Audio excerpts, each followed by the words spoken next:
In most stories, werewolves are seen as nothing more than murdering beasts, but in Ossory's folklore, they were something far more complicated.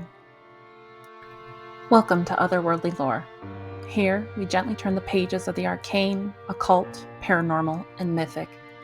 This is a place for restless spirits and ancient rites, for hearthside wisdom and hedge magic, the kind of lore that's been waiting to be rediscovered. So whether you're drawn to myth or mystery, to folklore or the faint sound of footsteps in an empty hallway, there's room for you here.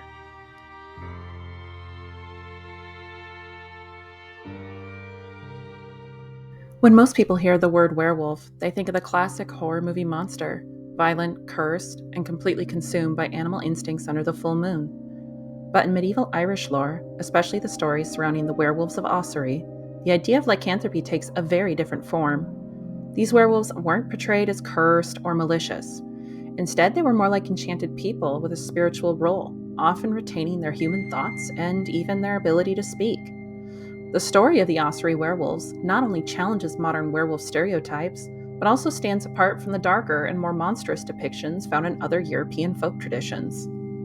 The most well-known account of the werewolves of Ossory come from the Topographia Hibernica, written by Gerald of Wales. This book is an account of the landscape and people of Ireland written around 1188, soon after the Norman invasion of Ireland. It was the longest and most influential work on Ireland circulating in the Middle Ages. In this text, Gerald tells the story of a priest who meets two people from Ossory who have been magically transformed into werewolves. One of the wolves, a man, asks the priest to administer last rites to his dying female companion, who is also in wolf form.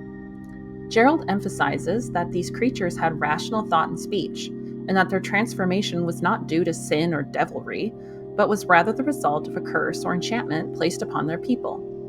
While Gerald seems unsure of how to interpret the story, wondering if it is miraculous, natural, or diabolical, he doesn't present the werewolves as inherently wicked. This version of the werewolf contrasts sharply with the more familiar figure from mainland Europe, particularly in German and French traditions. There, the werewolf was often seen as someone cursed, either as punishment from God or through demonic pacts. These werewolves tend to be violent, uncontrollable, and frequently associated with heretical practices or dark magics. The werewolves of Ossory represent a bridge between pagan folklore and Christian storytelling. They're magical, but they're not evil. They're different, but certainly not damned. And unlike the savage beasts of European horror, the Ossory werewolves remind us that even monsters can have humanity.